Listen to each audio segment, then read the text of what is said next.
Okay, well, hello everyone. So today I wanted to make a little bit of a different video. There was a question on the channel about an issue with unable to find certain setups on Accuracy to be able to configure the radio with the simulator. Now I have been using Heli X lately, and I have stopped using Accuracy. However, I think I may know what the issue is, and well, I hope that this will help the issue get resolved. I don't know if it will, but I'll give it my best.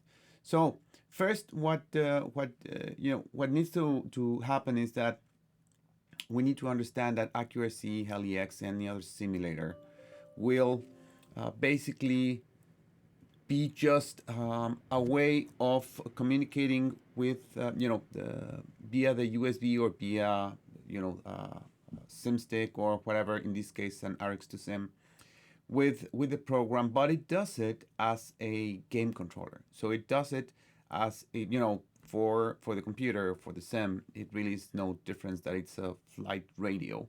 It's for as far as it's concerned, it's a regular game controller.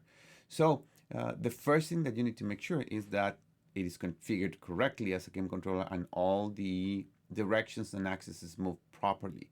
So that's the very first place you need to start.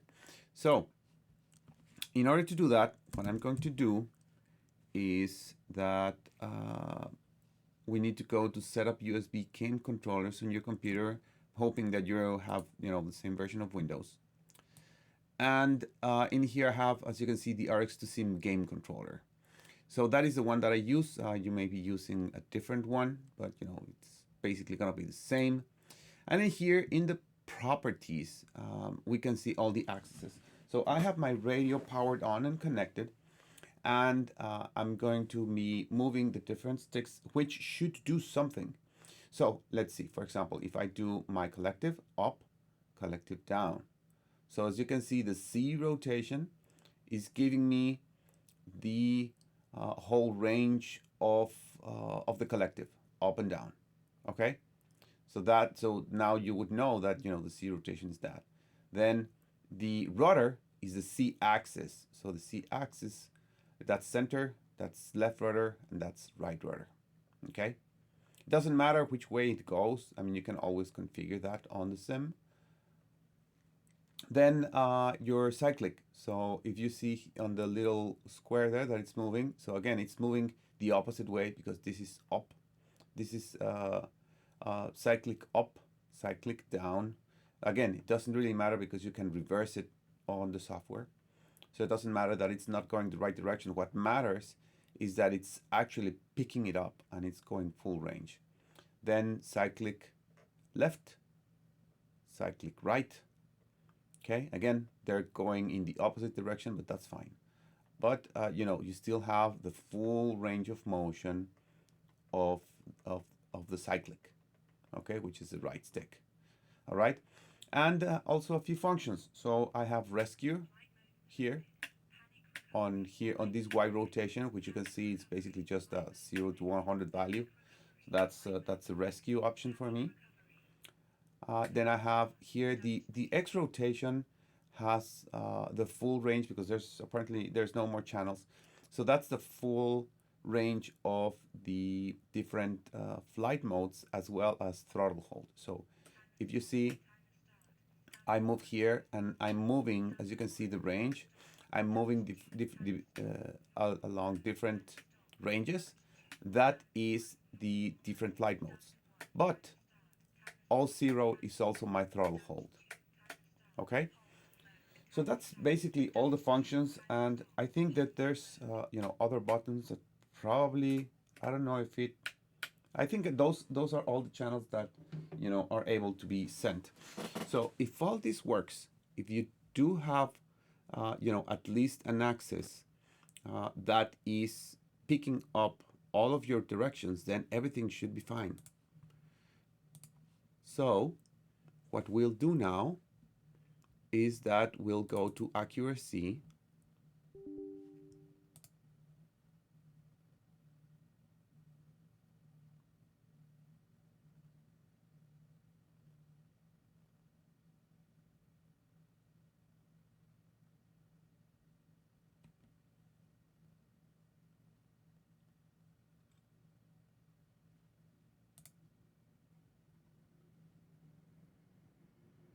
Okay, and on the transmitter option, we can see in functions, we can see now all the accesses. So now, you know, they're named a little bit different, but again, you know, everything should move. So this is the range of the collective. This is the range of the rotor. This is the cyclic, and these are the different ones that I have. So as you can see, I have them mapped to different different ranges, which is where they stop, so that I can detect across the same channel different configurations as well as throttle hold.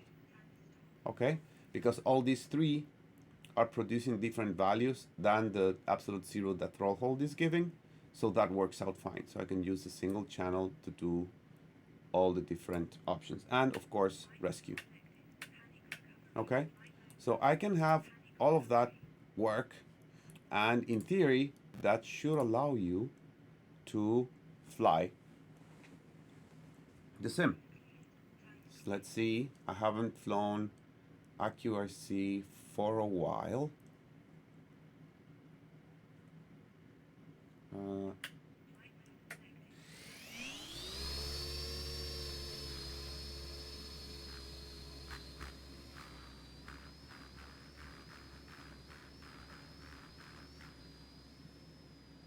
but it works just fine.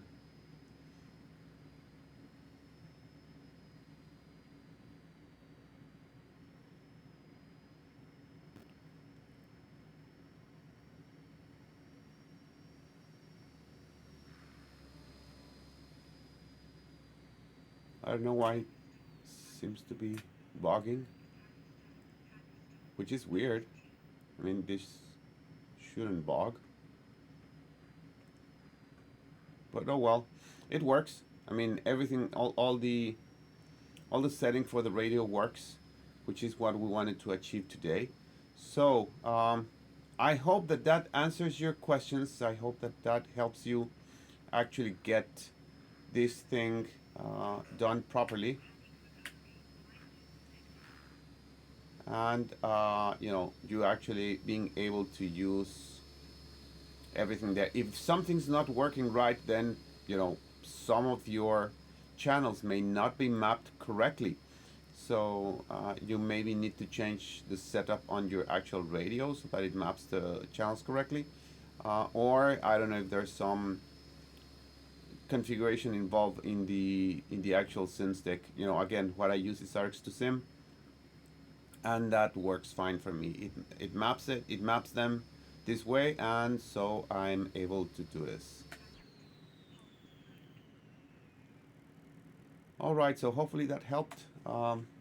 Let me know in the comments, and have a nice day.